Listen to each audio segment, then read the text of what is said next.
Pinakagawa po Burawin. Ngek, ngek. De, joke lang. Lalo na kung pumupunta ko sa mga pista, yun ang gusto ko dahil maraming sura. Pero mas maliksi pa ngayon, lalo-lalo na kung may chicks. Di ba tayo tapos? Oh, wala. Hindi mo lang tapos. Lalo na pag nakikita ko na yung ganda ng sa taas, nakikita ko na yung mga magagandang tanawin niya, wala na yung takot.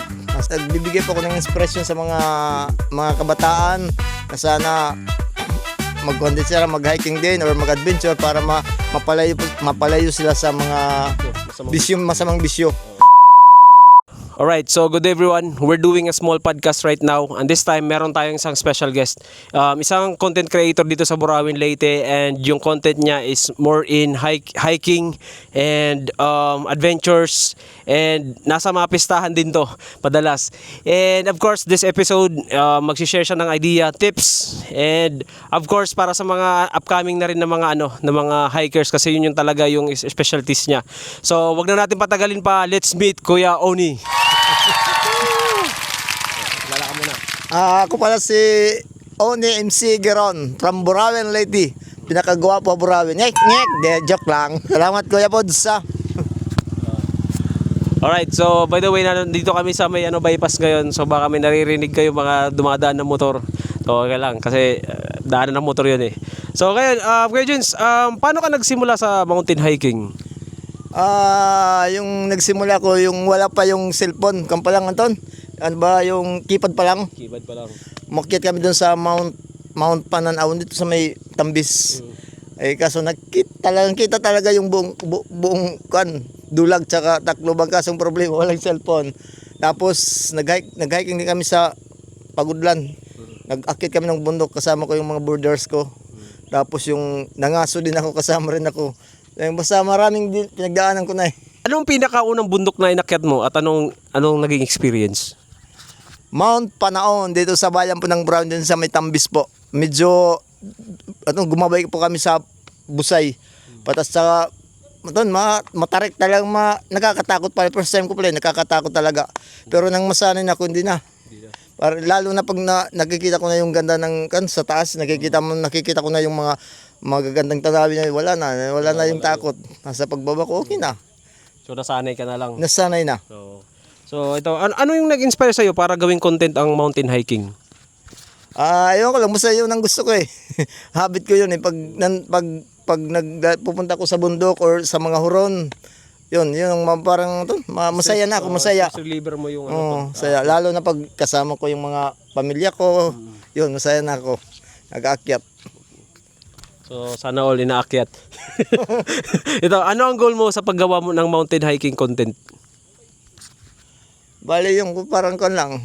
Ano ba yun? Parang yung pag-akyat ko, tsaka siya nagbibigay po ako ng inspiration sa mga kabataan na sana mag-content sila, mag-hiking din or mag-adventure para mapalayo sila sa mga masamang bisyo. Hindi ka meron pa, at saka mapakita ko yung mga ganda po ng kalikasan. Yun. So ito naman, anong gusto mong iparating sa mga viewers mo? Okay, sana po please follow my Di ba tayo tapos? Wala. Hindi mo lang tapos. Sige, Please follow my page. Oni MC Geron. Tsaka sana nasa mabuti kayong kalagayan. Tsaka panoorin niyo rin ako kung saan akong pumupunta. Lalo na kung pumupunta ko sa mga pista. Yun ang gusto ko dahil maraming sura. Ito naman, anong pinaka-challenging na hiking vlog na nagawa mo? Doon po sa Mount Pinag-asahan po ng Pagudlan. Bakit? Kasama ko yung mga border ko, tsaka yung dalaga ko, yung anak ko. Yun ang ko challenge dahil yung dalaga ko hindi makakakit. Ako na lang dito pinakakarga ko dito para makakit kami dahil paganyan eh. Kung paganyan pagpunta makakuha lang ng signal ng cellphone yun sa Pagudlan. Yun lang. So ito naman, anong pinakadelikadong experience mo habang nag-hike? Yung dumaan sa mga bangin, yung mataas yung mga umpas, muntik na malaglag. Doon sa biwang po ng Lapas Leyte, muntik na akong malaglag. Bakit? Ano nangyari ba? Mataas sa kapos nadulas. Nadulas? Ayun. Buti naka ano ka, nakakahawak ka. Nagkakapit. Dahil siyempre naman, sa maliksi pa yung bata pa ko noon medyo maliksi pa eh. Pero mas maliksi pa ngayon, lalo-lalo na kung may chicks. May time ba na gusto mo nang sumuko habang nasa bundok ka? Anong ginawa mo?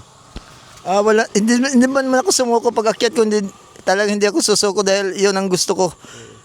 Kinakakaya ko.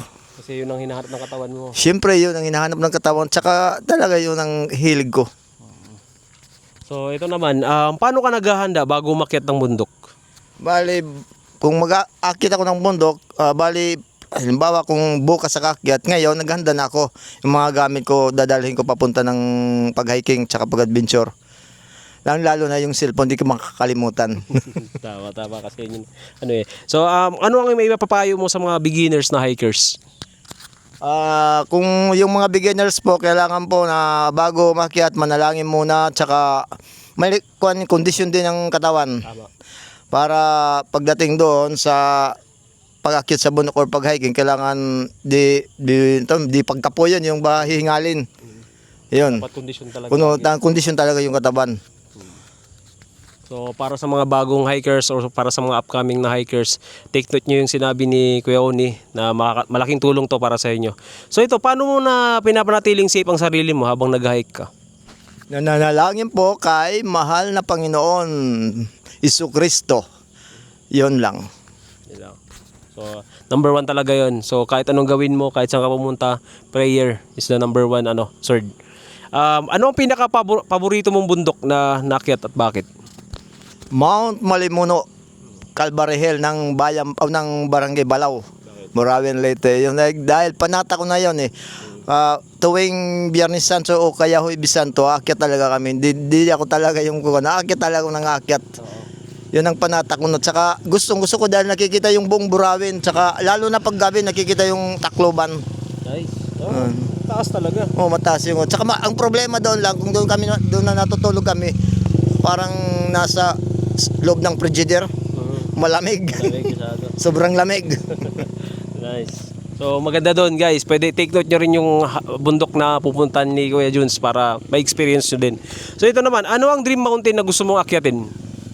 Ay nako, ang dami.